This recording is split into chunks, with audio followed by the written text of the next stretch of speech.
Hello everyone, welcome back to our YouTube channel A R study classes.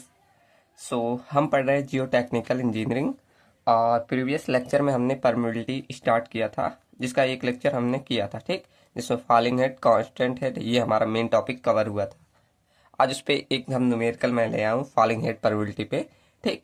तो उससे और concept आपका clear हो जाएगा, ठीक। चलो एकदम सिंपल आते हैं न्यूमेरिकल, बस उसमें समझना रहेगा क्या डाटा दिया है, बस समझ गए, डायरेक्ट फॉर्मूला पर रखते हो, ठीक।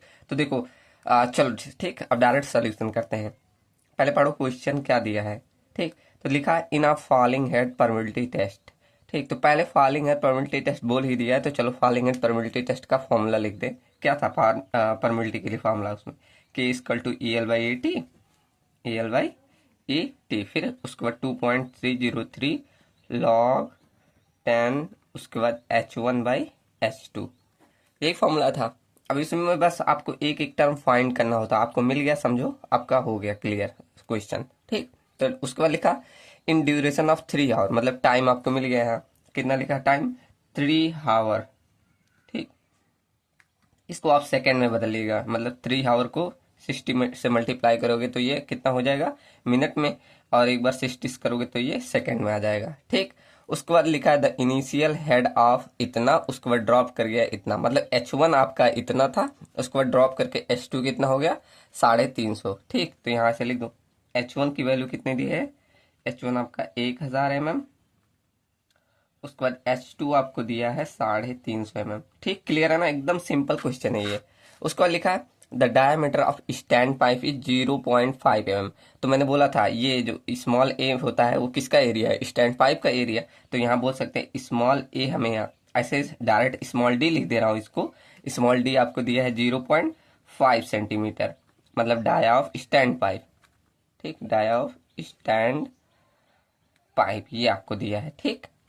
तो यहाँ से मैं बोल सकता हूँ, एक सेकेंड, चलो। तो यहाँ से मैं बोल सकता हूँ area of stand pipe small A की वैल्यू क्या हो जाएगी, बस एरिया निकाल लो, क्या, पाई/4 इंटू 0.5 का स्क्वायर निकाल लेना, ठीक। उसके बाद लिखा है the length and dia of the specimen are the 20 centimetre and 10 centimetre. अब वो जो स्पेसिमेन हम यूज करते हैं उसका बोला है, पहले तो बोला लेंथ कितना है 20 सेंटीमीटर, तो यहाँ लिख लो लेंथ की वैल्यू 20 सेंटीमीटर है। उसके बाद उसका डाया बोला है, मतलब कैपिटल डी, यहाँ नाम दे रहा हूँ, कैपिटल डी आपका कितना दिया है 10 सेंटीमीटर। तो इसका एरिया मतलब कैपिटल ए कितना हो जाएगा, तो पाई/4 इंटू 10 सेंटीमीटर का स्क्वायर, ठीक। तो वहां से कैपिटल ए निकल गया। अब डायरेक्ट पूछ रहा what is the permeability of soil in mm पर सेकंड में, तो सारा डाटा हमने mm में किया था। चलो इसको कोई कन्वर्ट करने की जरूरत नहीं, अभी ये कट जाएगा, ठीक। चलो देखो, अब यहाँ डायरेक्ट में वैल्यू रखते रहो, क्या, K equal to A L by, L की वैल्यू 20 सेंटीमीटर दी है, देखो A L by A T into 2.303 log 10 और H1/H2, यही सब है ना। अब देखो ए की वैल्यू कितनी है, स्मॉल ए की वैल्यू हमने निकाली, कितना है पाई/4, कहाँ किया था, यहाँ किया, देखो पाई/4 इंटू 0.5 का स्क्वायर इंटू लेंथ हमारा कितना है, एल की वैल्यू 20 सेंटीमीटर, इसे mm में बदल लो, तो 20 सेंटीमीटर को mm में बदल लोगे तो ये 200 हो जाएगा ना। चलो उसके बाद कैपिटल ए दिया है पाई/4 इंटू 10 का स्क्वायर, ठीक। और टाइम आपको दिया है 3 इंटू 60 ठीक, ये आपका टाइम हो गया, ओके।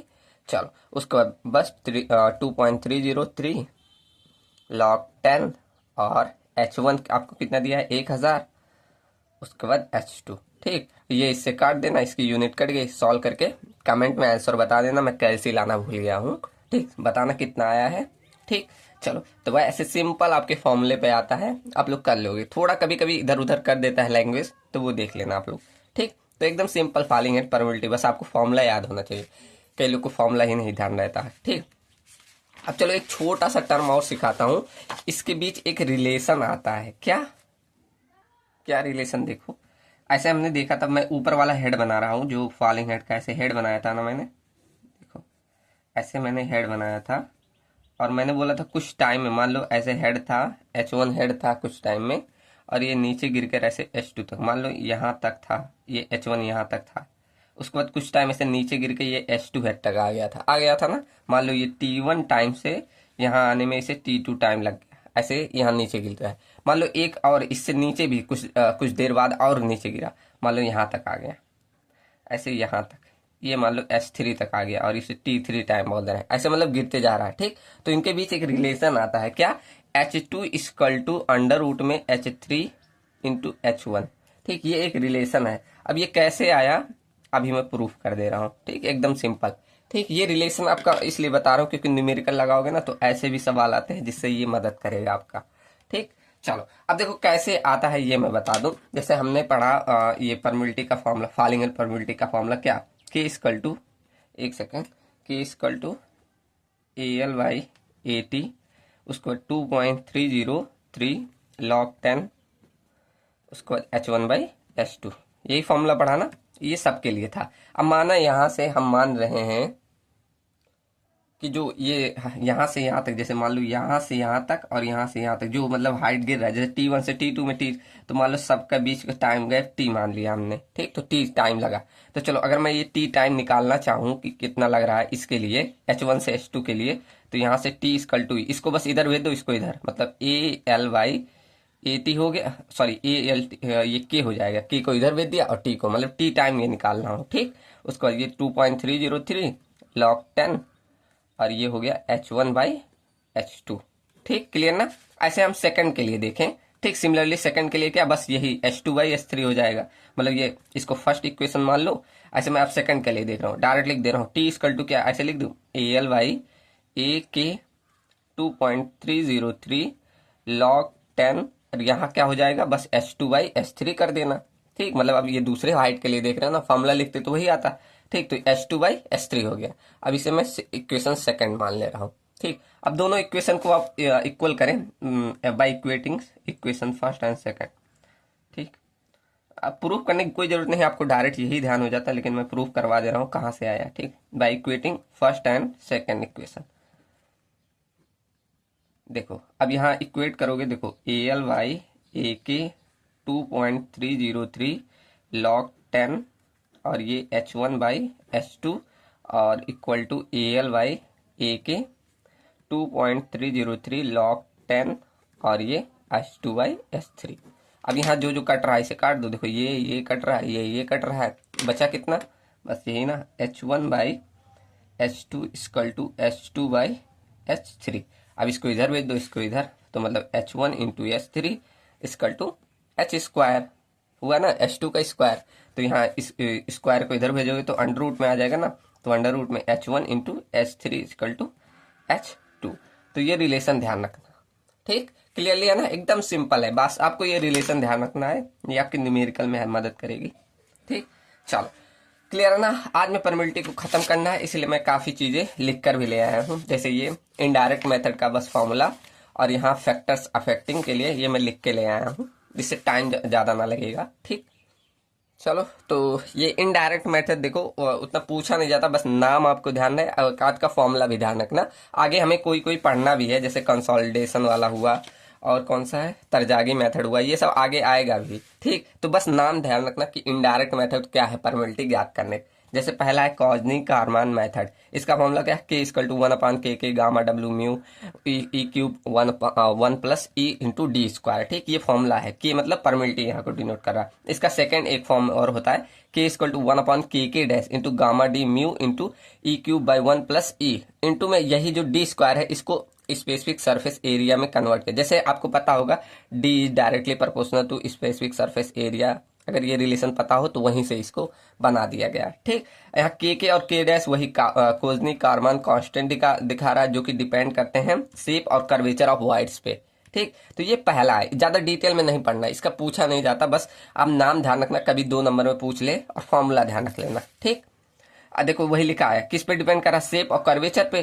तो वही शेप अगर स्पेरिकल पार्टिकल है तो उसका स्पेसिफिक सरफेस एरिया 6/D होता है, ये 6 है। ठीक, 6/D होता है। लेकिन अगर ऐसे पार्टिकल लिए जिनमें स्पेरिकल नहीं है, वो हमने सीव के थ्रू छाना है, और माना सीव की साइज x है और रिटेन कर रहा है y पे, तब वहां स्पेसिफिक सरफेस एरिया ऐसे निकालते हैं 6/√x इंटू वाई, जहां पर x क्या जहां से पास कर रहा है उसकी साइड, और y का जिस पे रिटेन कर रहा है, इन दोनों का मल्टीपल। इस तरह आप निकालते हैं स्पेसिफिक सरफेस एरिया। ठीक, क्लियर है ना, सिंपल है, याद रख लोगे, 1-2 बार पढ़ोगे।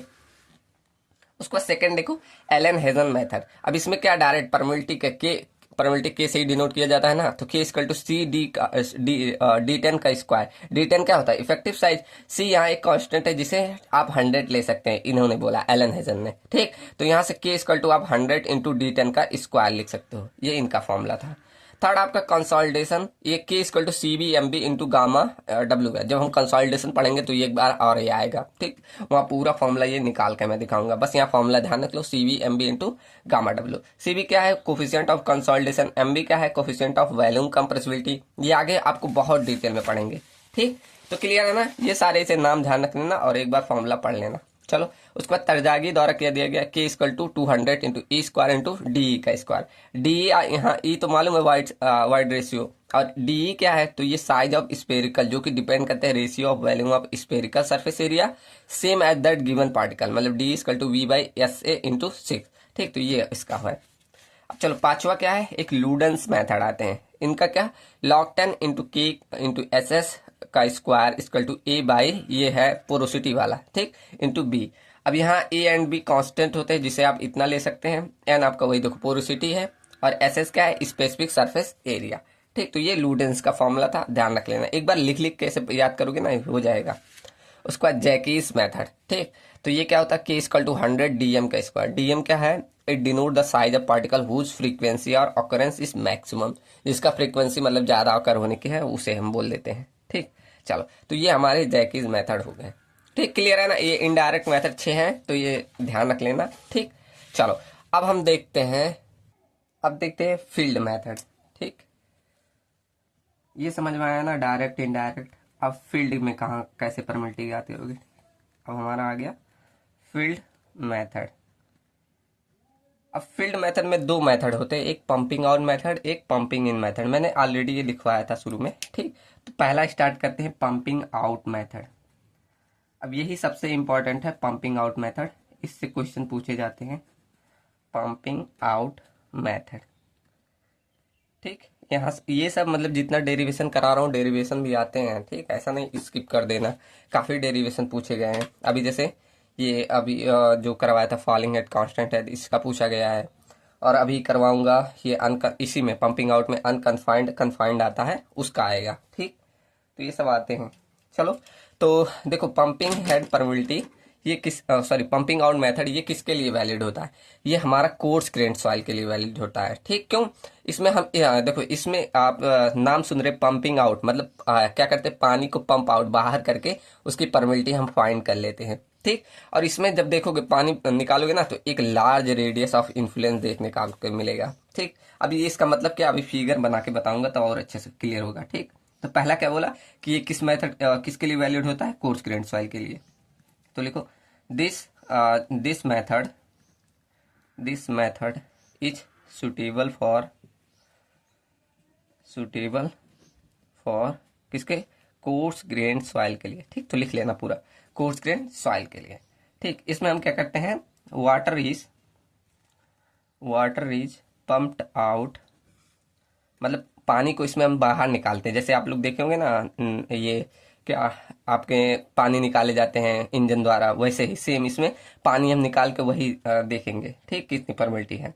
तो क्या बोला? Water is pumped out from the soil, soil medium से, ठीक। किसके मदद से? हम यहाँ वेल्स, ऐसे वेल्स बनाएंगे, ठीक, with the help of wells, ठीक। तो कुएं बनाकर और उससे हम उसकी परमिलिटी मेजर कर लेंगे, and permeability is found out, ठीक। तो वहां हम उसकी परमिलिटी फाउंड कर लेंगे, फाउंड आउट, ठीक। क्लियर ना? और ये जो पंपिंग आउट मेथड है, ये उसके लिए मतलब सुटेबल होता है जिसका मतलब रेडियस ऑफ इन्फ्लुएंस ज्यादा होता है। अब रेडियस ऑफ इन्फ्लुएंस मतलब जब आप पानी हम वेल से निकाल लेना, तो इसे काफी दूरी तक प्रभाव डाले, मतलब काफी दूर तक अपना पानी इसे खींचे। वही अभी देखो फिगर बनाऊंगा, उसमें दिख जाएगा ये। तो क्या लिखा? This method is suitable for soil having large radius of influence. ठीक ठीक, तो जिसमें ज़्यादा रेडियस मतलब इन्फ्लुएंस करेगा वही हमारा इसके लिए वैलिड होगा। और यही पंपिंग इनके लिए नहीं, थोड़ा सा ये हमारा फाइन ग्रेन के लिए, उसमें उतना हम कर नहीं पाते, मतलब पानी बाहर भी नहीं निकला जाता। ठीक, तो अभी पंपिंग इनका देखेंगे। ठीक, तो पहले पंपिंग आउट समझ में आया ना कि किसके लिए वैलिड होता है, क्या करते हैं, और किसके लिए सुटेबल होता है। क्लियर ना। अब इसमें दो पार्ट आता है। एक प्रकार आपका सॉइल आता है अनकन्फाइंड एक्यूफर। अब एक्यूफर सबने सुना होगा, जहां आपका पानी इकट्ठा होता है। और एक आपका कन्फाइंड एक्यूफर, मतलब कन्फाइंड कैसे, बीच में फंसा होता है। अनकन्फाइंड मतलब नीचे से तो आपका पोरस प्लेट मतलब पानी नहीं पास करेगा, ऐसा रहता है। ठीक, मतलब लेयर बोल सकते हो, ऐसा लेयर होता है। और कन्फाइंड में क्या होता है, दोनों तरफ में ऐसे। अभी देखो फिगर बनाओ तब अच्छे से क्लियर होगा। चलो पहला मैं फिगर बना के तब समझा रहा हूँ। पहला लिखो unconfined aquifer. Unconfined unconfined aquifer. Aquifer सबने नाम सुना होगा, जिसमें मतलब पानी से इकट्ठा होता है, उसे एक्यूफर बोला जाता है। ठीक, तो पहला बोला मैंने अनकन्फाइंड एक्यूफर। अब इसमें क्या होता है, देखो एक फिगर मैं बनाऊं, आप लोग रुकिए मैं बना दूं पहले। चलो मैं साथ साथ बनाऊं, जिससे आप लोग को भी क्लियर रहेगा। ये फिगर मेन इंपॉर्टेंट है, समझ में आ जाएगा ना, तो बहुत अच्छा है। चलो जैसे मान लो मैंने ये माना ग्राउंड लेवल मैंने मान लिया। ठीक, और ये मैंने वो लेयर मान ली जहाँ आपका पानी रुका हुआ है, मतलब यहाँ आपका इम्परमेबल लेयर है। ये मान लिया यहाँ से पानी पास नहीं करेगी, इम्परमेबल लेयर। अब इसके नीचे हमारा पूरा पानी है। ठीक, अब इसमें पूरा आपका ऐसे सॉइल है, सॉइल पानी ऐसे पूरा है, देखो ऐसे पूरा है, फिल है। चलो ऐसे मान लिया, ये पूरा आपका ऐसे सॉइल और पानी से मिक्स रहता है, ऐसे ही रहता है ना। अब इसमें हम क्या कर रहे हैं, एक बड़ा सा ऐसे वेल बना रहे हैं। देखो इसमें मैंने एक बड़ा सा ऐसे वेल लगा दिया, इसी से ऐसे वेल लगा दिया, और पानी निकालने ऐसे ही तो किया जाता है, एक वेल लगा के और उसमें से पानी निकाला जाता है। ठीक, कुछ इस तरह मैंने एक वेल लगा दिया। ठीक, और ये क्या है, ऐसे देखो इम्परमेबल लेयर, जहां से पानी नहीं पास करेगी। फिगर समझ में आ गया तो समझो क्लियर है। इम्परमिएबल लेयर, इम्परमिएबल लेयर है। ठीक, और यहाँ से हम क्या करेंगे, पानी एक कांस्टेंट रेट से आप ऐसे हमेशा निकालते रहेंगे। ठीक, ऐसे लिखा क्यू डिस्चार्ज से हमेशा हम निकालते रहेंगे। ठीक, चलो क्लियर है ना। तो जब यहाँ से आप पानी निकालोगे ना, तो ऐसे क्या होगा, इसमें एक ऐसे डिप्रेशन सा, ऐसे मतलब जो बोला ना, एक लार्ज रेडियस में से इन्फ्लुएंस देखने मिलेगा, ऐसे ऐसे साइड से कुछ ऐसे, ऐसे देखो ऐसे ऐसे आपको इन्फ्लुएंस, मतलब एक लार्ज रेडियस में से पानी क्या होगा, ऐसे निकलते हुए इसमें एक कांस्टेंट रेट से हमेशा आता रहता है ऐसे।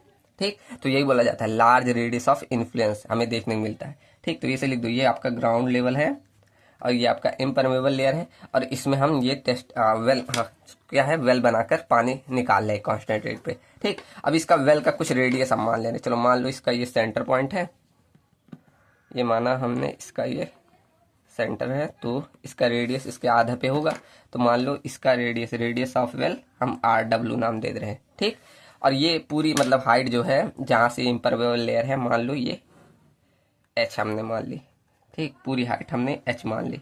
ठीक, और ये यहाँ से लेकर मान लो ये जहाँ से मतलब ये इन्फ्लुएंस कर रहा है, वहाँ से लेकर हम कैपिटल R रेडियस ले रहे हैं।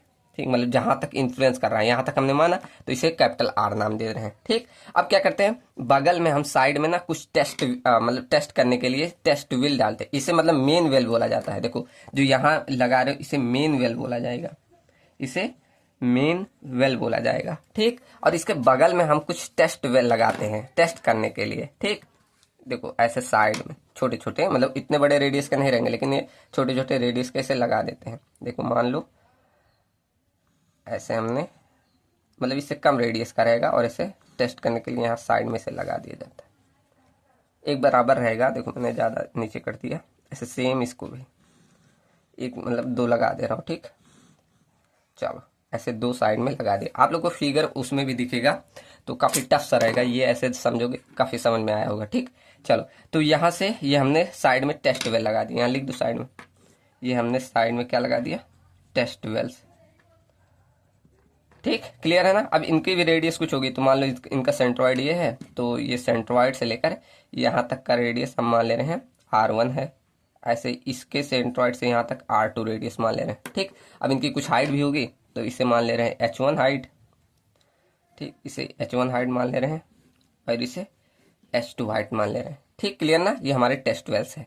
ठीक, आप बताओ फिगर सबको क्लियर है ना। अब यहाँ जो मतलब देखो, एक पानी जो कांस्टेंट रेट से निकल रहा है, तो यहाँ एक ग्रेडियंट बना रहा है ना, I इक्वल टू, चलो हम मान ले रहे हैं I इक्वल टू DH/dr। ये एक कांस्टेंट हाइड्रोलिक ग्रेडियंट हमें मिल रहा है, मिलेगा ना, यही तो होता है हाइड्रोलिक ग्रेडियंट। तो यहाँ हम I इक्वल टू DH/dr हम मान ले रहे हैं, मतलब DH हाइट से और dr मतलब इतना लेंथ है। ठीक, तो ये हमने ग्रेडियंट मान लिया, इस ग्रेडियंट से हमेशा पानी जा रहा है। ठीक, तो यहाँ से फिगर सबको क्लियर है ना। चलो अब यहाँ जो जो टर्म है लिख दूं क्या एक बार, जैसे यहाँ कैपिटल R क्या है, RW क्या है। ठीक, तो चलो लिख लो, RW क्या है आपका, radius of well, radius of well.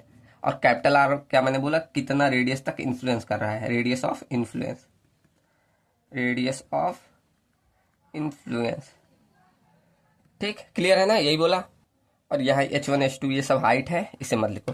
ठीक, चलो अब यहाँ देखो, जब ये निकाल ले तो कुछ ऐसे हाइट तक डिप्रेशन देखने को मिल रहा है ना, तो यहाँ ऐसे S, इसे SW मतलब वेल का SW बोल दे रहे हैं। ऐसे यहाँ भी कुछ डिप्रेशन देखने को, इसे S1 मान लो, इसे S2 मान लो, ऐसे देखने को मिल रहा है कुछ। तो SW मतलब जब आप यहाँ से पानी निकाल रहे हो, मतलब पानी निकाल के ड्रॉ डाउन कर रहे हो वेल से, तो वो कितना आपका जा रहा है वो आपका SW से हमने दिखा दिया। ठीक, तो SW मतलब हम जहाँ से ड्रॉ डाउन ऑफ वाटर कर रहे हैं। ठीक, ड्रॉ डाउन मतलब बाहर निकालना, draw down in the well. ठीक, ये आपके टर्म हो गए। ठीक, क्लियर है ना। चलो अब यहाँ कुछ पॉइंट लिखते हैं कि हम मतलब इसमें क्या करते हैं, हमेशा एक कांस्टेंट रेट, हमने बोला Q रेट से हमेशा हम पानी डिस्चार्ज करते रहेंगे। ठीक, तो पहला केस, पहला पॉइंट क्या है, इस केस में हम किस केस में, कन्फाइंड एक्यूफर के केस में। ठीक, तो इन दिस केस हम क्या कर रहे हैं, water is pumped out at a constant rate, constant discharge बोल दो। ठीक, कांस्टेंट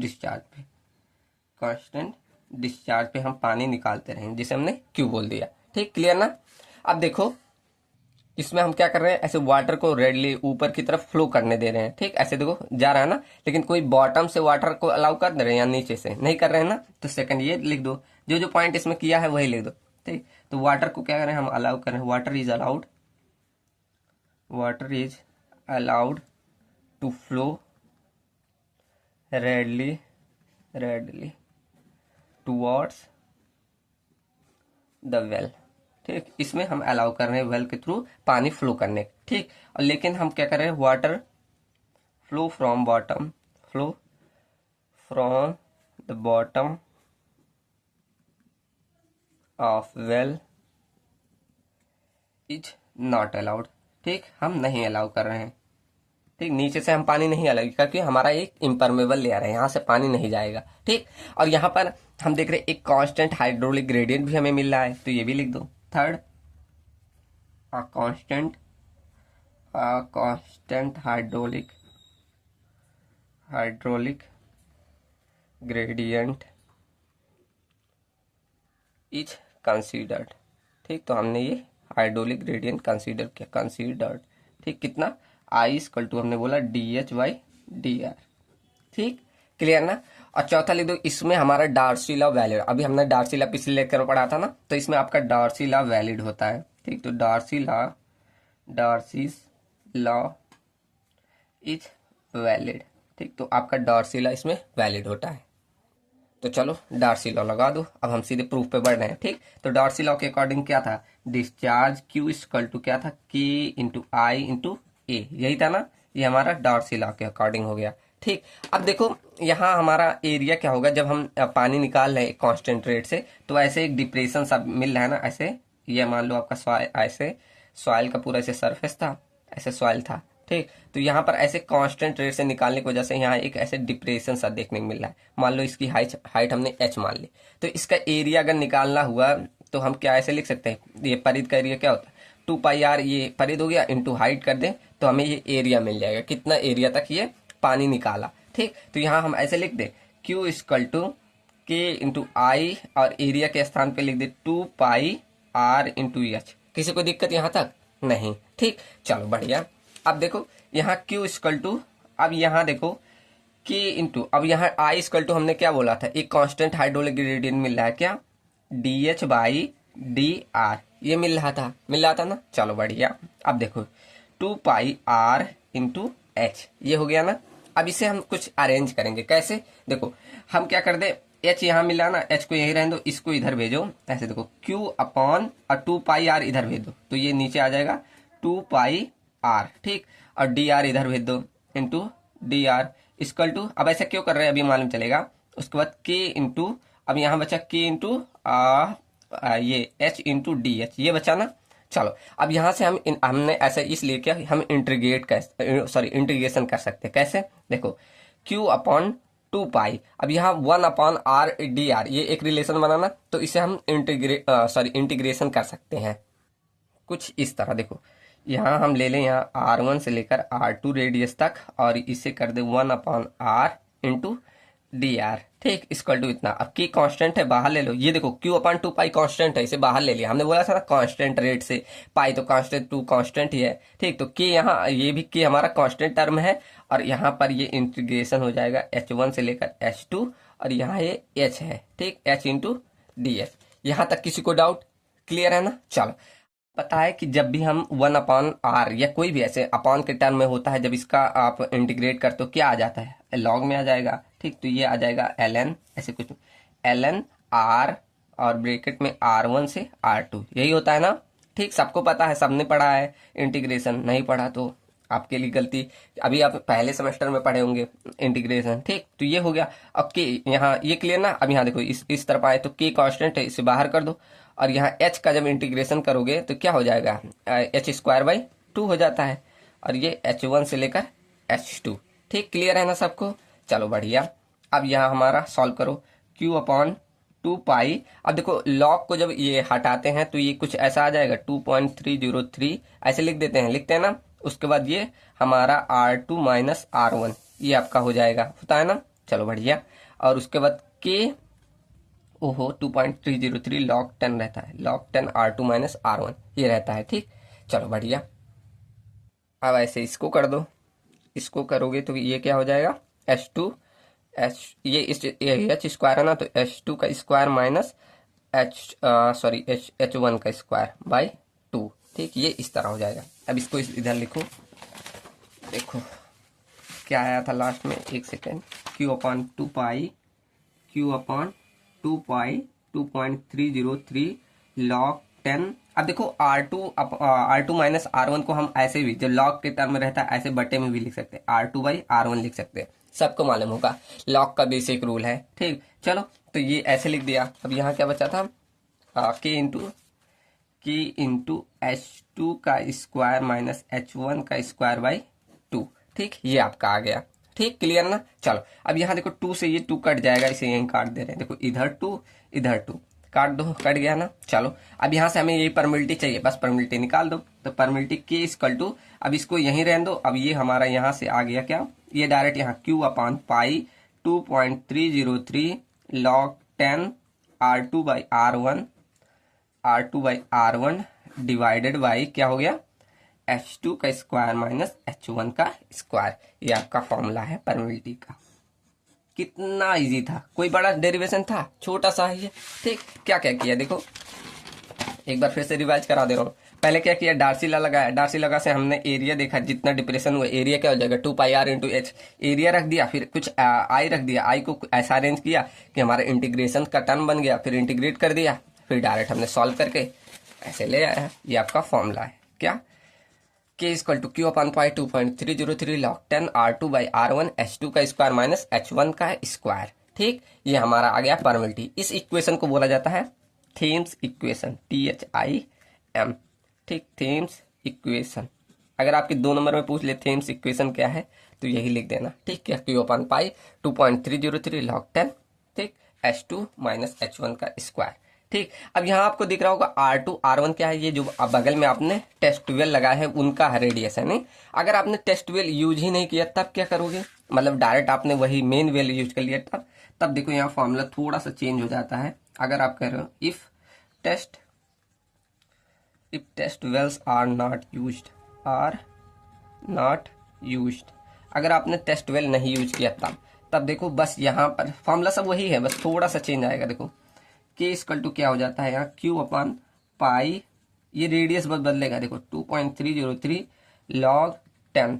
अब जो यहाँ R2 लिखो यहाँ कैपिटल R लिख देना, जो पूरा रेडियस ऑफ इन्फ्लुएंस था। उसके बाद यहाँ R1 के स्थान पे लिख देना RW, मतलब जो रेडियस ऑफ वेल था वो लिख देना। ठीक, सिंपल है ना, बस ये रेडियस का टर्म चेंज होगा, कैपिटल R लिख देना divide by RW, radius of well कर देना। और नीचे जो H2 H1 था ये तो इसी का हाइट था ना, H2 H1 इसका हाइट दिए थे टेस्ट वेल का, तो यहाँ H2 H1 में बस लिख देना कैपिटल H क्या था पूरी हाइट माइनस HW, मतलब हाइट ऑफ वेल हम लिख देते हैं HW, इन दोनों का स्क्वायर भी ये आपका हो जाता है। ठीक, इस इक्वेशन को बोला जाता है डुप्टी इक्वेशन, ये आपका हो जाएगा डुप्टी इक्वेशन। डुप्टी आई नहीं रहता, देखो डुप्टी DUPIT डुप्ट इक्वेशन। ठीक, चलो ये आपका पहला हुआ, क्लियर ना। तो यहां से हम अनकन्फाइंड एक्यूफर के लिए निकाल लिए क्या, Q upon pi 2.303 log 10 R by RW और एच कैपिटल एच का स्क्वायर माइनस HW का स्क्वायर। ठीक, क्लियर ना पहला। चलो अब हम सेकंड प्रूफ करते हैं। पहला क्लियर ना सबको, अब हमारा सेकंड आ जाता है कन्फाइंड एक्यूफर। अब कन्फाइंड एक्यूफर में क्या चेंज है, अब पानी आपका जो है ना दो ऐसे एक्यूफर में कन्फाइंड रहेगा। कन्फाइंड एक्यूफर कैसे, देखो ये मैंने एक पेज पे बना दिया यहाँ, जिसे मैं डेरिवेशन यही खत्म कर दूं क्योंकि यहाँ मैंने लिख लिया है तो आगे आएगा नहीं। ठीक, तो यहाँ पेज पे आपको समझ में आ जाएगा। ये देखो प्रीवियस में ऐसे सेम टू सेम था ना, पूरा प्रीवियस ऐसे ही था। अब देखो बस इसमें क्या हो जाता है आपका, यहाँ पानी ऐसे एक एक्वीफर में, अब पूरे में नहीं भरा है, अब क्या रहेगा ऐसे एक पूरा ऊपर से भी एक इम्परमेबल लेयर आ जाएगा। देखो ये ऊपर से भी मान लो ऐसे, ठीक, तो यहाँ भी एक आपका इम्परमेबल लेयर आ जाएगा ऐसे कुछ। ठीक, कुछ इस तरह इम्परमेबल, और सारे के सारे टर्म वही के वही रहेंगे, कुछ नहीं। इसमें क्या रहेगा, पानी का फ्लो ऐसे इधर ऐसे रेडली इस टाइप इस तरफ ऐसे, इसमें पूरा पानी भरा रहेगा। ठीक, तो ये आपका पूरा कहलाता है कन्फाइंड एक्वीफर। समझ में आया ना, ऊपर से एक मतलब कन्फाइंड, अब इसके अंदर इसी के अंदर ऐसे पानी फिल हुआ है। ठीक, तो इसे बोला जाता है कन्फाइंड एक्वीफर। ठीक, क्लियर ना, मैं ये इमेज ऐसे लगा दूंगा बाद में। ठीक, चलो तो ये समझ में आया ना कि कहाँ पानी भरा है इसमें, बाकी सारे टर्म सेम है। अब इसकी कुछ डेप्थ तक ऐसे तो होगा, तो इसे हम मान ले रहे हैं, इसकी कोई डेप्थ होगी, इसे हम डी डेप्थ मान ले रहे हैं। ठीक, क्लियर ना, ठीक, क्या अंतर है, बस यहाँ पर डी डेप्थ आ जाता है। ठीक, चलो सेम अब हम क्या करते हैं, डार्सी लॉ लगा दे रहे हैं। चलो अब यहाँ से भी हम, यहाँ भी हमारा डार्सी लॉ वैलिड होगा, तो हम डार्सी लॉ सीधे हम डार्सी लॉ यूज करते हैं। ठीक, तो क्यू इक्वल टू हमारा क्या था, KI A, और यहाँ भी हमारा उसी कांस्टेंट हाइड्रोलिक ग्रेडियंट से एक डिप्रेशन भी फॉर्म करेगा, सब चीज वही होगा, बस यहाँ एरिया अंतर आ जाएगा। तो यहाँ K equal to DH by DR लिख दे, यहाँ एक लाइन खींच दो जिससे आ जाए। ठीक, तो ये हमारा हो जाएगा। अब यहाँ एरिया जो रहेगा बस क्या हो जाएगा 2 पाई R, वहां हम H करते थे, यहाँ हमारा D डेप्थ है तो D कर देना। ठीक, देखो D डेप्थ दिए बोला ना, तो ये D कर देना। ठीक, क्लियर ना, बस यहाँ D आ जाएगा। चलो अब इसको अरेंज करो। आप देखो इसको कुछ इस तरह, जो R वाला टर्म है इधर भेजो, तो ये हो जाएगा Q अपॉन ये नीचे आ जाएगा 2 पाई R और ये इंटू में DR। ठीक, ये यहाँ आ गया, और D को भी इधर ही ले आओ, तो Q पाई R इंटू D इधर ही ले आ रहा हूँ। ठीक, कोई काम नहीं है। ठीक, चलो यही कर दिया, Q पाई R इंटू DR, यहाँ आ गया, यहाँ क्या बचा बस K इंटू और क्या बचा DH, बस इतना ही छोड़ा। ठीक, सारे टर्म इधर ले आए। अब यहां से हम क्या कर दे, Q अपॉन 2 पाई D, ये सारे टर्म कांस्टेंट है। ठीक, तो इधर ही रख दिया, और इक्वल टू में बचा और 1 अपॉन R और ये DR इंटू में K इंटू DH, ये बचा ना, इनका इंटीग्रेशन कर दो, ये R1 से लेकर R2 और ये H1 से लेकर H2 तक। ठीक, क्लियर ना, सिंपल। चलो वही सारा टर्म किया, बस यहाँ पर ये D आ गया है नया टर्म। ठीक, चलो अब यहाँ क्या हो जाएगा, क्यू अपॉन 2πd। अब इसका इंटीग्रेशन करोगे तो क्या आ जाएगा, लॉग में, ठीक, ln लॉग में आ जाता है, ठीक। तो लॉग में इसके लिख दें, डायरेक्ट 2.30 लिख दे क्या, चलो स्टेपिंग में करो, लॉग r, ठीक, और ब्रेकेट में क्या हो जाता है, ब्रेकेट में R2 माइनस R1, ठीक, यही रहेगा, इक्वल टू में यहाँ पर k का करोगे। अब यहाँ कोई चीज नहीं, जब कोई टर्म नहीं रहता उसका इंटीग्रेशन करते हो क्या आ जाता है, x आ जाता है। जैसे हमने मतलब 1 का करते हुए x आ जाता है, वैसे h का करोगे तो मतलब dh का करोगे क्या आ जाएगा, h आ जाएगा, ऐसे, ठीक। तो यहाँ लिख दो h ब्रैकेट में क्या, h1 से लेकर h2, ठीक, क्लियर ना। चलो तो यहाँ पे आ जाएगा q अपॉन 2πd। अब इसे डायरेक्ट पूरा वही लिख दे रहा हूँ क्या, 2.303 लॉग में 10 और क्या आ जाता है R2/R1। अब डायरेक्ट लिख रहा हूँ इसको, ठीक। चलो और यहाँ ये हो जाएगा k ब्रैकेट में, ये क्या हो जाएगा h2 माइनस h1, यही हो जाएगा ना। चलो बढ़िया। अब यहाँ से हमें चाहिए क्या, परमिलिटी k। तो यहाँ से k इक्वल टू ऐसे रख दो, यहाँ रोक दो और इसको डायरेक्ट इधर भेज दो। तो क्या आ जाएगा, q upon 2πd 2.303 log 10 R2/R1, ये ऊपर आ जाएगा, नीचे बस H2 माइनस H1। ये आपका आ गया permeability of second confined aquifer का। क्लियर सबको, कोई भी डाउट, सिंपल था ना, ठीक। तो चलो यहाँ आप लिख दो, इस कौन सा है, कन्फाइंड एक्यूफर के लिए हम फाइंड कर लेंगे कन्फाइंड एक्यूफर, ठीक। तो ध्यान रखना q upon 2πd 2.303 log 10 R2/R1 H2 minus H1, ये आपका हो गया confined aquifer, second number case, ठीक। क्लियर ना। Pumping out, pumping in test. अब चलो पंपिंग आउट टेस्ट पढ़ते हैं, सॉरी पंपिंग आउट ही पढ़ा हमने, अब हम पंपिंग इन टेस्ट पढ़ते हैं, ठीक। चलो इधर इधर मैं लिख दे रहा हूँ। अब पंपिंग इन टेस्ट पूछा नहीं जाता उतना, तो डायरेक्ट हम फॉर्मूला ही लिख दे रहे हैं, ठीक। चलो तो अब लिखो पंपिंग इन टेस्ट। अगर किसी को कोई डाउट आएगा तो मेरे व्हाट्सएप पे भेज देना, टेलीग्राम भी ओपन है, वहां भेज देना, ठीक, मैं क्लियर कर दूंगा। चलो तो क्या हो गया, पंपिंग इन टेस्ट। अब ये वहां देखा था लार्ज इन्फ्लुएंस रहेगा तब वैलिड होगा, और ये हमारा क्या बोला था मैंने, स्मॉल एरिया ऑफ इन्फ्लुएंस रहेगा तब ये किया जाता है, ठीक। तो क्या लिख दोगे, this method is used for small area of influence, ठीक। तो ज्यादा ये इन्फ्लुएंस नहीं डालता, ठीक। और ये जो मेथड होता है ये काफी इकोनॉमिकल होता है उसके पंपिंग आउट मेथड से कंपेयर करेंगे, ठीक। तो लिखो this method are more economical,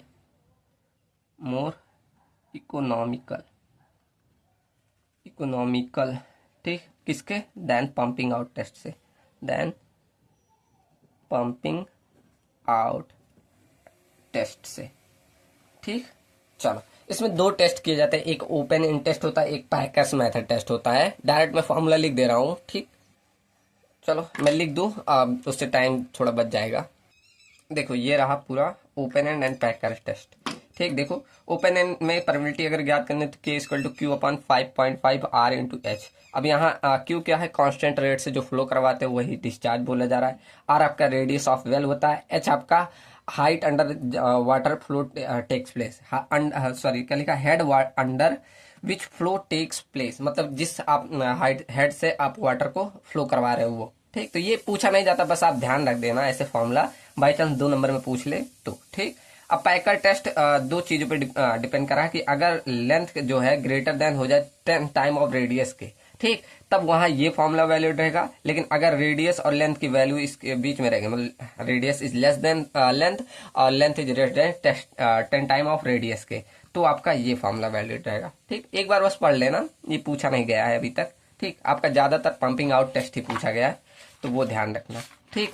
clear ना। चलो अब हम पढ़ते हैं अगला टॉपिक, फैक्टर अफेक्टिंग परमिलिटी। ये आपके 7 नंबर में कम से कम 3 से 4 बार पूछा गया है, अभी जल्द ही पिछले सेमेस्टर में भी शायद पूछा गया था, ठीक, मतलब जब प्रीवियस में हुआ था इसका एग्जाम, ठीक। तो ये ध्यान रखना, ये आपका पूछा जाता है 7 नंबर में। तो मैंने टोटल 10 फैक्टर्स लिखे हैं, तो 10 ध्यान रखना, और इसमें फिगर्स अभी आते हैं, मैं फिगर्स भी बता रहा हूँ।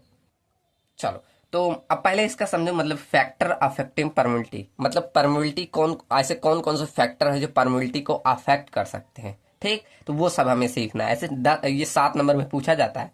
ठीक, तो पहला देखो क्या है, साइज ऑफ द पार्टिकल्स, मतलब पार्टिकल के साइज। क्या लिखा है कि अगर आप with the increase in the size of particle the pore size will also increase. क्या बोले, अगर आप पार्टिकल जो साइज है जैसे पार्टिकल की साइज है वो इंक्रीज करोगे, ऐसे बड़े बड़े साइज अगर हम ले लें, ठीक ले ले हैं, तो उससे क्या होगा, देखो वाइड साइज बढ़ रहा है ना, वाइड साइज बढ़ेगा तो उससे क्या होगा, resistance to flow will decrease, मतलब जो फ्लो का विरोध कर रहा था, जैसे ये आपका ऐसे पानी फ्लो कर रहा था, अगर छोटे छोटे वाइड से तो पानी के फ्लो का विरोध कर रहा था, लेकिन बड़े बड़े हो गए तो जो विरोध करने वाला था वो डिक्रीज हो गया, तो यहाँ आसानी से पानी फ्लो कर जा रहा है, ऐसे कर जाएगा। जब आसानी से पानी फ्लो कर जाएगा तो वहां परमिलिटी इंक्रीज कर जाएगा। समझ में आ रहा है कि नहीं, ऐसे जो बोल रहा हूँ इमेजिन करिए। ऐसे देखो क्या बोला कि अगर आपके ऐसे वाइड जो पार्टिकल साइज है वो बड़े बड़े ऐसे बड़े बड़े हो जाएंगे, ऐसे बड़े बड़े वाइड पार्टिकल साइज हो जाएंगे, तो रेजिस्टेंस जो था फ्लो करने का वो डिक्रीज हो गया। अब आसानी से ऐसे फ्लो कर जाएगा पानी, जब आसानी से फ्लो कर जाएगा तो वहां परमिलिटी बढ़ गई।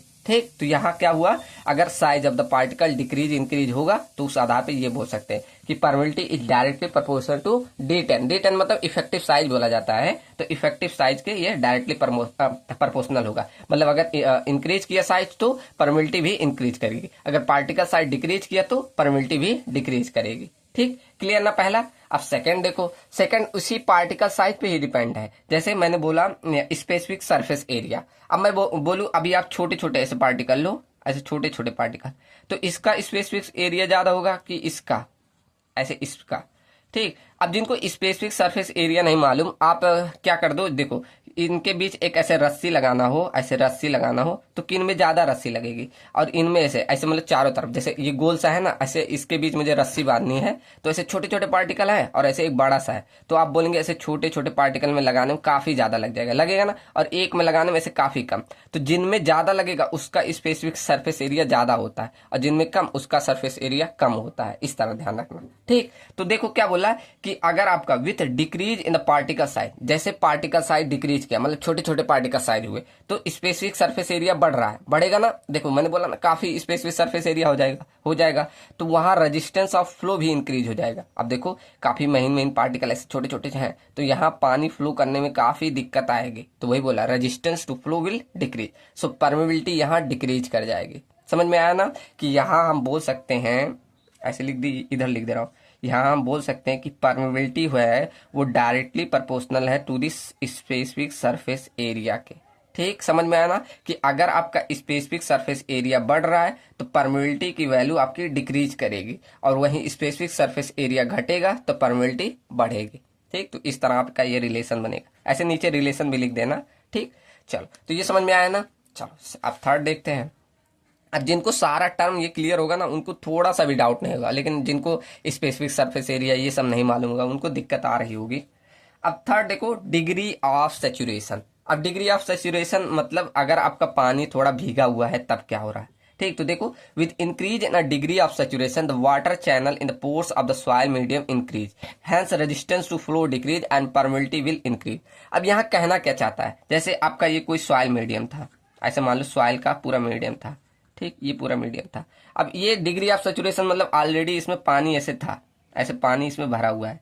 ठीक, अब क्या कर रहे हैं, आप ऊपर से और पानी ला रहे हैं, यहाँ फ्लो करवाना चाहते हैं, ऐसे फ्लो करवाना, तो आपका देखो जब इसको आपका साथी मिला तो ये आसानी से बाहर निकलने देगा। यहाँ ध्यान रखना, जब भी कोई अपना मिलेगा ये अपने साथ ऐसे घुल मिला के बाहर निकाल देगा। ठीक, तो यहाँ जब भी आपका डिग्री ऑफ सैचुरेशन ज्यादा रहेगा तो वहां परमेबिलिटी ऑटोमेटिक ज्यादा रहेगी, ये ध्यान रखना। ठीक, तो लिखा with increase in degree of saturation, जैसे जैसे आपका डिग्री ऑफ सैचुरेशन बढ़ेगा तो वहां water channel of the pores soil medium में वो भी इंक्रीज होगा, मतलब ये पोर्स में जो वाटर चैनल्स थे वो भी बढ़ जाएंगे। इससे क्या होगा, रेजिस्टेंस जो विरोध कर रहा था वो डिक्रीज हो जाएगा और परमेबिलिटी बढ़ जाएगी। ठीक, आप अपने लैंग्वेज में भी लिख सकते हैं, ये थोड़ा टेक्निकल हो जाता है। ठीक, चलो क्लियर है ना। ऐसे चौथा देखो, सॉइल स्ट्रक्चर।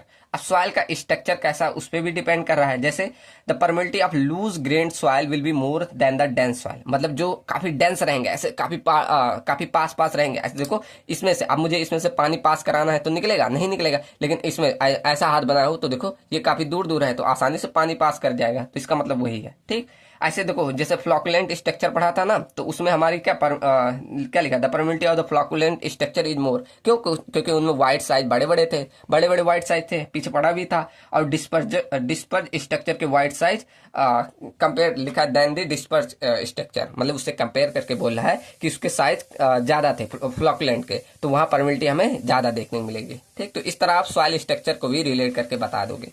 ठीक, क्लियर ना? ऐसे सेम सॉइल टाइप आप बोल सकते हो, वही वही चीज है, बस आपको यहाँ पॉइंट बढ़ा के लिखना है कि permeability of coarse grain soil will be more than the fine grain. अब मैंने यहाँ ऊपर भी बताया कि कोर्स में आपका बड़े बड़े पार्टिकल रहेंगे तो वाइड बड़ा रहेगा, तो परमिलिटी ज्यादा रहेगी, और फाइन में छोटे छोटे वाइड रहेंगे तो आपका परमिलिटी भी कम रहेगा। ठीक, तो इस तरह आप सॉइल टाइप को भी बता सकते हैं। क्लियर ना पांचों? आप एक बार खुद से पढ़ के खुद एक बार एनालाइज करना, आपको ये एकदम क्लियर हो जाएगा, कोई ये टफ नहीं है। ठीक, चलो अब छठवां देखो। छठवां क्या है? Degree of compaction. मतलब आप जो सॉइल है आपको कितना आपने उसको कंपैक्ट किया है। अगर ज्यादा कंपैक्ट किया तो काफी डेंस हो जाएगा ना, तो डेंस हो जाएगा तो परमिलिटी ऑटोमेटिक कम। अगर कम डेंस किया तो परमिलिटी ज्यादा हो जाएगी। तो वही लिखा है कि more the degree of compaction. अगर आपने ज्यादा डिग्री ऑफ कंपैक्शन किया है तो वहां डेंसनेस ऑफ सॉइल ज्यादा रहेगी, तो वहां रेजिस्टेंस ऑफ फ्लो ज्यादा रहेगा। रेजिस्टेंस ऑफ फ्लो ज्यादा रहेगा तो परमिलिटी कम रहेगी। वही बात हुई ना? चलो अब ऐसे सातवां देखो, वाइड साइज। अगर वाइड रेशियो तो वही बात है कि वाइड अगर इंक्रीज करेगा तो वहां पोर्स बढ़ेंगे, तो पोर्स बढ़ेंगे तो क्या लिखा है, the pores channel will increase. ठीक, तो वही पोर्स बढ़ेगा तो रेजिस्टेंस ऑफ फ्लो डिक्रीज कर जाएगा, इससे परमिलिटी इंक्रीज करेगी। ठीक, सिंपल है कि बड़े बड़े वाइड्स रहेंगे तो आपका जो रेजिस्टेंस था रोध करने का वो कम हो जाएगा, तो वहां परमिलिटी ज्यादा रहेगी। ठीक, चलो ऐसे इंट्रैप्ड एयर। अब इसका मतलब समझो कि अगर आपका कोई सॉइल मास है ना, ऐसे सॉइल मास है, अब इसमें अगर इंट्रैप्ड एयर ऐसे फंसे, ये मान लो ये सॉइल था, ऐसे सॉइल के पार्टिकल थे। ठीक, ऐसे सॉइल के पार्टिकल थे, अब इसके बीच में अगर इंट्रैप्ड एयर आ गए ना, तो ये क्या करेगा, पानी को ऐसे यहां से पास करने को रोकेगा। ठीक, मतलब पास होने नहीं देगा, तो इससे आपकी परमिलिटी डिक्रीज करेगी। ठीक, बस इतना मतलब है।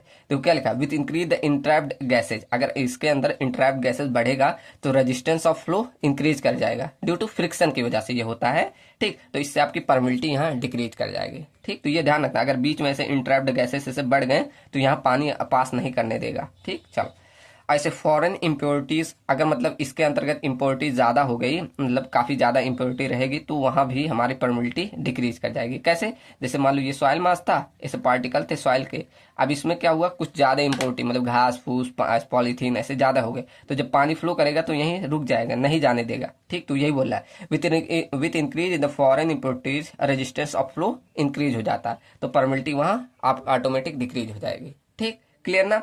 ऐसे अब्जॉर्ब्ड वाटर। अब अब्जॉर्ब वाटर का मतलब, जैसे आपका ये सॉइल मास था ना, ऐसे मान लो ये कोई सॉइल मास है, अब इसके आसपास ऐसे अब्जॉर्ब वाटर आ गए ऐसे आसपास, अब यहाँ किनारे ये एज अ एक लेयर की तरह काम करने लगता है। एब्जॉर्ब वाटर ऐसे किनारे से एब्जॉर्ब हो जाता है, तो जब ये लेयर की तरह काम करने लगता है तो यहाँ से जब पानी ऐसे पास करने की कोशिश करेगा ना, तो ये नहीं पास करने देती। ठीक, तो यही लिखा है, with increase in the absorb water a layer of the water will form over the particles. ठीक, तो वो पार्टिकल के ऊपर एक क्या, आपका एक लेयर फॉर्म कर लेता है, इससे क्या रेजिस्टेंस आपका इंक्रीज हो जा रहा है, तो वहां परमिलिटी आपको डिक्रीज होते हुए दिखेगी। ठीक, क्लियर ना? मैंने सब टर्म को आसानी से बताने की कोशिश की है। ठीक, चलो तो समझ में आया होगा तो अच्छी बात, नहीं आया होगा एक बार अपने हैंड से पढ़ना, आपको क्लियर हो जाएगा। ठीक, चलो अब लास्ट पढ़ते हैं, उसके बाद आपका ये समझो परमिलिटी चैप्टर खत्म। ठीक, क्या permeability of stratified soil deposit. अब इसका मतलब क्या है, जैसे आपका जो सॉइल होता है ऐसे लेयर्स में, कुछ ऐसे लेयर्स में होता है ना, ऐसे आप देखेंगे ऐसे लेयर्स में होता है, ऐसे मैं लेयर में बना के दिखा रहा हूँ, ऐसे लेयर्स में होता है ना, ऐसे आपका सॉइल होता है। ठीक, तो इनको बोला जाता है बेडिंग प्लेन, बेडिंग प्लेन बोला जाता है। ठीक, और ये जो सब एक है इसे बोलते हैं स्ट्रेटा, सबको एक परत बोला जाता है। ठीक, आप लोग हिंदी में स्ट्रेटा परत बोला जाता है। ठीक, तो वही बोला, अगर आपका सॉइल जो है, आपका मैं सॉइल बोला हूँ, अगर आपका पानी ऐसे हॉरिजॉन्टली बेडिंग प्लेन के पैरेलल ऐसे फ्लो करेगा तो इसे बोला जाता है हॉरिजॉन्टल फ्लो। अगर वहीं इसके परपेंडिकुलरली ऐसे नीचे ऐसे परपेंडिकुलरली फ्लो करेगा इस तरह, इस तरह, तो इसे बोला जाता है vertical flow, sorry vertical permeability. समझ में आया ना? अगर parallel to the bedding plane तो उसे हॉरिजॉन्टल परमिलिटी, अगर perpendicular to the bedding plane तो उसे वर्टिकल परमिलिटी। अब इसका डेरिवेशन पूछा जाता है। ठीक, तो अभी वो भी करा दे रहा हूँ। ठीक, तो पहला लिखो कि अगर आपका, ऐसे लिखो, इफ द इससे नहीं, ये चल नहीं रहा। If the flow of water, if the flow of water is parallel, is parallel along to the bedding plane, to the bedding plane के, ऐसे नहीं, बेडिंग प्लेन के, ठीक। तो अगर आपका क्या है, जो फ्लो हो रहा है वाटर वो बेडिंग प्लेन के पैरेलल है, तो उसको क्या बोलोगे, then it is known as, then it is known as क्या, हॉरिजॉन्टल परमेबिलिटी। अभी इनको निकालना भी होता है, हॉरिजॉन्टल परमिएबिलिटी बोला जाएगा, ठीक। चलो, तो क्लियर है ना कि अगर आपका पैरेलली फ्लो करेगा तो उसे हॉरिजॉन्टल परमेबिलिटी, अभी यही परपेंडिकुलरली जा रहा है नीचे की तरफ तो उसे वर्टिकल परमेबिलिटी, ठीक। तो लिखो if the flow of water, if the flow of water is perpendicularly, is perpendicular to the bedding plane के, टू द बेडिंग प्लेन के, तब उसे क्या बोला जाएगा, then it is known as क्या, वर्टिकल परमेबिलिटी, वर्टिकल परमिएबिलिटी, ठीक। तब उसे हम वर्टिकल परमेबिलिटी बोलेंगे, दिखा ना आप सबको, ठीक। चलो तो निकालते हैं पहला हम क्या निकाल रहे, हॉरिजॉन्टल परमेबिलिटी, फिर वर्टिकल निकाल रहे हैं, ठीक। तो पहला हम निकाल रहे parallel to the bedding plane है तब, parallel to the bedding plane है तब, बेडिंग प्लेन के, ठीक। मतलब अब मैं एक बेडिंग प्लेन रहा हूँ, मान लो ऐसे यूनिट थिकनेस का मैं बना रहा हूँ, मान लो ये यूनिट थिकनेस की है, ऐसे एक प्लेन ये हो गया, ऐसे कई सारे प्लेन रहेंगे, ऐसे मान लो ये ऐसे कई सारा बना दे रहा हूँ। अब इनका एवरेज निकालना होता है, ऐसे मतलब बोला जाता है KH एवरेज, मतलब हॉरिजॉन्टल में कितना परमिटिव हुआ सबका एवरेज बताओ। ऐसे मैं एक पूरा स्ट्रेटा ले लिया, पूरा ऐसे सबका है, ठीक। अब इसमें मुझे हॉरिजॉन्टल परमिटिविटी दिखाना है। अब इस ये जितनी थिकनेस लिया, मान लो ये यूनिट थिकनेस की है, पूरा लेंथ जो लिया हूँ ये मान लो L लेंथ का बेडिंग प्लेन लिया, ये इसकी विड्थ हमने 1 मान ली, बी की वैल्यू कितना, ये विड्थ है, विड्थ की वैल्यू हमने 1 मान ली। अब पूरी जितनी हाइट है, ऐसे देखो ये पूरी इसे कुछ हाइट होगी इसकी ना, इसकी हाइट हम h मान ले रहे हैं, ठीक। चलो, और इसकी पूरी ऐसे सबकी हाइट, मतलब छोटे छोटे ऐसे बेडिंग प्लेन ना, इसको मान लो Z1 हाइट की, Z2 हाइट की, से Z3, सब एक लेयर है, सबके ऐसे सब लेयर में कुछ ना कुछ ऐसे फ्लो हो रहा होगा, ऐसे Z3 Z4 ऐसे सबका है, सब में ऐसे Q1 ऐसे सब में Q1 Q2 Q3 Q4 Q5 ऐसे फ्लो हो रहा होगा ना, सब एक डिस्चार्ज दे रहे होंगे ना। तो हमें दिखाना है कि ये हॉरिजॉन्टल में कितना KH हॉरिजॉन्टल में परमिटिविटी निकालनी है, एक एवरेज लेके, ठीक। चलो देखते हैं कैसे निकालते हैं। तो जब ये ऐसा केस बनता है तो कैसे, सबका अगर हम सम कर दे Q1 Q2 Q3 Q4 तो हमें हॉरिजॉन्टल में मिल जाएगा। मतलब ऐसे लिखूं, इन दिस केस हमारा कैपिटल Q इक्वल टू क्या मिल दू, Q1 plus Q2 plus Q3 dot dot dot ऐसे करके Qn तक, ऐसे होगा ना, ठीक। क्लियर ना। चलो, और सेकंड इसमें हम एक चीज होता है कि इसमें जो हेड लॉस होगा सबका इक्वल होगा, मतलब इसका इसका इसका मतलब सब एक लेयर का सबका इक्वल होगा। मतलब हेड लॉस अगर बोलूँ H इक्वल टू H1 का, H2 का, H3 का, सबका हेड लॉस आपका ऐसे Hn का सबका हेड लॉस इक्वल रहेगा, ठीक। ये दो चीजें आप ध्यान रखो, पहला ये, दूसरा ये, ठीक। क्लियर ना। चलो, अब मैं पूरे का एक बार अगर निकालू Q, मतलब मैं पूरे का डिस्चार्ज निकालू तो क्या मैं लिख सकता हूँ, K एवरेज, सबका एवरेज ले लूं, मतलब सबका K average permittivity into hydraulic gradient I into area, ये ले रहा हूँ, ठीक। अब यहाँ मैंने बोला डिस्चार्ज जो है सबका समान है, लेंथ समान है, तो ये वैल्यू चेंज नहीं होगी।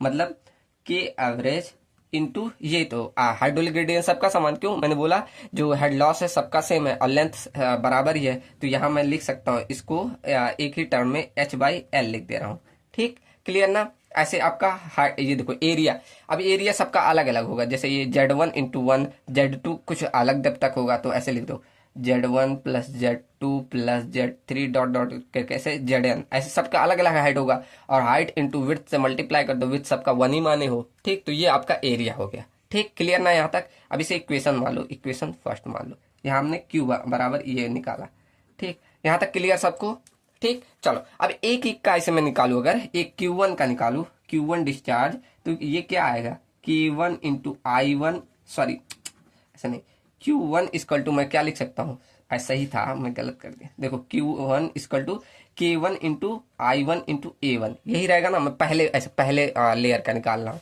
तो यही होगा ना, K1 into I1 into A1, यही होगा। ठीक, चलो अब यहाँ K1 सबका परमिलिटी सेम ही है, और I तो मैंने बोला ना हेड लॉस सबका बराबर है, तो I तो चेंज नहीं होगा, बस एरिया क्या हो जाएगा, Z1 इंटू 1 हो जाएगा, यही होगा ना। ऐसे Q2 का निकालो, Q2 का, तो Q2 का भी K2 इंटू I2, आई तो सेम ही है, I2 क्या लिखने की जरूरत थी, तो इंटू में ये हो जाएगा Z2 इंटू 1, ये हो जाएगा। ठीक, क्लियर ना। अब क्या करूँ, यहाँ जो ऊपर हमने माना था यही इक्वेशन लाओ। क्या, देखो ऐसे इसका प्रूफ पूछा गया है तो प्रूफ करके आना पड़ेगा।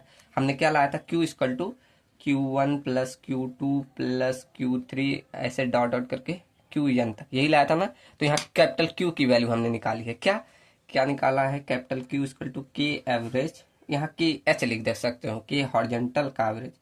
ठीक, K हॉरिजॉन्टल का एवरेज इंटू यहाँ भी लिख देना K हॉरिजॉन्टल का एवरेज। ठीक, इंटू में हमने निकाला H इंटू L, और यहाँ Z1 plus Z2 plus Z3 ऐसे डॉट डॉट करके Zn इंटू 1, ये निकाला था। कैपिटल Q की वैल्यू निकाला ना ऊपर, इक्वल टू हमने Q1 Q2 Q3 ऐसे सबका निकाला। ठीक, तो 2 1 लिख दो बस। तो क्या निकाला, K1 into I into Z1 plus में ऐसे K2 into I into Z2 ऐसे डॉट डॉट करके आपने Kn into I into Zn, ये निकाला ना। अब यहाँ से क्या क्या टर्म कट जाएगा, देखो ये Z1 Z2 ऐसे Zn, ये सब तो है ना। अरे नहीं, ये नहीं कटेगा, सॉरी ये नहीं कटेगा, मैंने काट दिया गलती से। यहाँ I सेम है, I मतलब हाइड्रोलिक ग्रेडियंट, यही सेम है ना। यहाँ पर ये भी, ये इससे कट जाएगा, यहाँ ये इसे भी H/L लिख सकते हो I को, तो यहाँ से I से I ऐसे कट जाएगा, ये कट जाएगा। ठीक, तो डायरेक्ट आप यहाँ से KH एवरेज निकाल सकते हो, KH एवरेज निकाल सकते हो। क्या, K1 इंटू Z1, क्या आ जाएगा formula, K1 into Z1 plus K2 into Z2 plus K3 into Z3 dot dot करके Kn into Zn divided by क्या, ये आपका Z1 plus Z2 plus Z3 dot dot dot करके Zn तक। ठीक, ये आपका आ गया हॉरिजॉन्टल परमिलिटी का फॉर्मूला। ठीक, क्लियर ना सबको। चलो ठीक, चलो अब सेकंड देखते हैं। आपका थोड़ा लेक्चर बड़ा हो जाएगा, देखना। ठीक, न्यूमेरिकल आप लोग करना अपने हैंड से, न्यूमेरिकल अभी कराऊंगा तो 2 लेक्चर समझो एक्स्ट्रा लगेगा। ठीक, तो ये आपका हॉरिजॉन्टल, यहाँ से लिख दो, ये आपका हॉरिजॉन्टल परमिलिटी हो गया, नहीं समझ में ना आए, ये आपका क्या हो गया, हॉरिजॉन्टल परमिलिटी का फॉर्मूला, हॉरिजॉन्टल परमिएबिलिटी। जो न्यूमेरिकल ना आएगा मेरे पास भेज देना। ठीक, मैं सॉल्व करके भी भेज सकता हूँ सबके पास। ठीक, तो ये आपका हॉरिजॉन्टल परमिलिटी हो गया। अब सेकंड देखो, वर्टिकल परमिलिटी कैसे निकालेंगे। चलो सेकंड हमारा क्या है, उसमें पैरेलल था, इसमें perpendicular to the bedding plane, perpendicular to the bedding plane, bedding plane. ठीक, कुछ इस तरह। अब इसका भी हम एक बार सरफेस बनाए। चलो ऐसे मान लो, ऐसे आपका एक प्लेन है, ये रहा। ठीक, ऐसे बना दिया। अब इसके भी कई लेयर होंगे, ऐसे एक लेयर, दूसरा लेयर, ऐसे बहुत सारे लेयर हो सकते हैं। ठीक, चलो ये आपका हो गया। ऐसे 3D में दिखा दूँ, ये आपका 3D में हो गया इमेज। सही बन नहीं रहा, बना लेना आप लोग। ठीक, तो ये आपका हो गया। ठीक, चलो अब इसमें सबकी कुछ हाइट हमने मानी थी, ऐसे इसमें भी मान लो Z1 Z2 Z3 ऐसे Z4। ठीक, ये आपका होगा। और इसमें इसका जो L लेंथ हमने माना था, ये हमने L लेंथ माना था ना, और इसकी यूनिट हमने ये थिकनेस मानी थी 1। ठीक, चलो अब इसमें क्या होगा, ऐसे परपेंडिकुलर मतलब नीचे की तरफ पूरा जो ये आएगा, ये आपका होगा K वर्टिकल, मतलब वर्टिकल परमिलिटी KV। ठीक, ये आपका होगा। ठीक, अब इसमें देखो ध्यान देना, वहां हमने क्या देखा था, Q equal to Q1 plus Q2 Q3 ये था। ठीक, सबको प्लस करके किया था। लेकिन यहाँ देना हमारा परमिलिटी Q इक्वल टू क्या होता है, Q1 बराबर होता है, Q2 बराबर होता है, Q3 बराबर होता है, ऐसे आपका Qn तक, मतलब सब आपस में बराबर परमिलिटी, Q1 Q2 Q3 सब आपस में बराबर होकर देते हैं। ठीक, बस इसमें क्या होता है, जो हेड लॉस होता है ये समेशन होता है, मतलब H इक्वल टू यहाँ जो होगा हेड लॉस जो होगा H1 plus H2 plus H3 dot dot करके जितना आपके लेयर होगा उतना, मतलब हेड लॉस क्या होगा, सबका समेशन होगा। मतलब देखो एक का दूसरे का तीसरे का सब मिला ऐसे नीचे की तरफ जा रहा ना, तो हेड लॉस सबका समेशन होगा। ठीक, क्लियर ना। मतलब यहाँ आई की वैल्यू में चेंज आएगा। मतलब अब आप यहाँ परमिलिटी क्यू निकालोगे, एक सेकेंड, चलो देखो यहाँ आप परमिलिटी निकालोगे क्या, क्यू इक्वल टू क्या हो जाएगा, के वी एवरेज, मतलब वर्टिकल परमिलिटी का एवरेज इनटू में हाइड्रोलिक ग्रेडियंट आई इनटू में एरिया। ठीक, ये रहेगा। ठीक, चल अब यहाँ देखो ये आपका क्या हो जाएगा, के वी एवरेज, के वी एवरेज। अब यहाँ देखो हेड लॉस अलग अलग है, तो मतलब हेड लॉस आई ग्रेडियंट ये चेंज हो जाएगा क्या, कि आपका हेड लॉस एच सबके लिए अलग है डिवाइडेड बाय लेंथ। अब यहाँ देखो लेंथ जो रहेगा यहाँ नीचे की तरफ ऐसे फ्लो कर रहा है, मतलब Z1 Z2 Z3 ये सबका समेशन रहेगा क्या, Z1 plus Z2 plus Z3 ऐसे डॉट डॉट करके Zn, ये पूरा आपका यहाँ ऐसे नीचे की तरफ फ्लो कर रहा है। अब की बार ये थोड़ी लेंथ इधर थोड़ी फ्लो कर रहा है, ये है, तो ये पूरी लेंथ रहेगी, मतलब Z1 Z2 Z3 जितना आपका रहेगा उतना लेयर तक। ठीक, इनटू में एरिया। ठीक, क्लियर ना। चलो अब यहाँ से अगर मैं इस H की वैल्यू निकालना चाहूँ, इस मतलब हेड लॉस सबका अलग अलग है ना, तो H की वैल्यू अगर निकालना चाहूँ तो क्या आ जाएगा, इसको इधर ही रहने दो, सबको इधर भेज दो। ठीक, मतलब इधर भेजोगे तो Q इंटू में बस ये नीचे ये है ना, तो ये आएगा Z1 plus Z2 plus Z3 dot dot करके Zn। ठीक, ये और नीचे में ये सारा टर्म चला जाएगा क्या, के वी एवरेज इंटू में एरिया। ठीक, इसे आप इक्वेशन मान लो, इसे इक्वेशन में फर्स्ट मान ले रहा हूँ। ठीक, क्लियर ना। चलो यहाँ तक सबको समझ में आया। अब यहाँ से मैं एक एक का निकाल लूँ, मतलब एक एक लेयर का, तो पहले मैं Q1 अगर निकालूं तो क्या होता है, K1 इंटू I1 इंटू ए, एरिया सबका इक्वल है तो ए मान लिया। ठीक, चलो ऐसे मैं लिख दूँ इसे K1 into I equal to, अब क्या लिख सकता हूँ यहाँ H1 इंटू Z1, यही लिख सकता हूँ ना, इंटू में एरिया। ठीक, तो यहाँ से अगर मैं H1 की वैल्यू निकालना चाहूँ निकाल सकता हूँ, H1 यही रहने दो, सारे टर्म भेज दो। मतलब यहाँ H1 बराबर क्या लिख सकता हूँ मैं, Q1 इंटू ये Z1 divided by K1 into ए, ये हो जाएगा ना।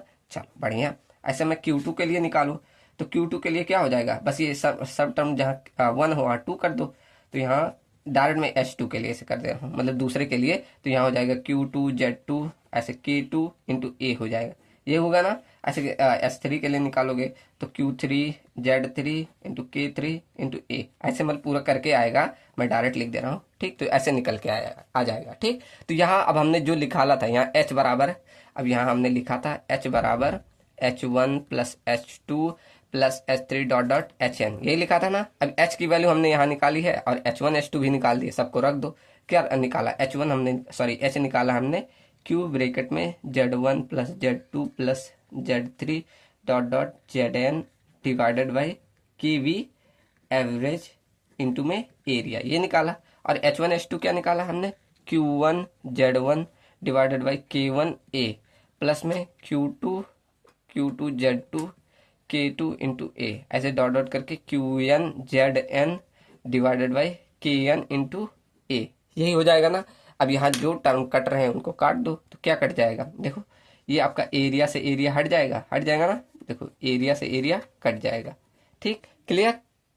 और हमने ऊपर क्या बोला था कि Q सब इक्वल है, तो मतलब यहाँ से डिस्चार्ज भी हट जाएगा, Q1 Q2 Q3 ये सब हट जाएगा। ठीक, अब मुझे चाहिए परमिलिटी के वी एवरेज, निकाल दो। के वी एवरेज इधर भेजो, बाकी टर्म इधर भेज दो, मतलब के वी एवरेज इक्वल टू, इसको इधर भेजा तो मतलब बाकी टर्म Kn इधर, मतलब यहाँ से मल्टीप्लाई होके ये आ जाएगा क्या, Z1 plus Z2 plus Z3 dot dot Zn, ये आ जाएगा ना।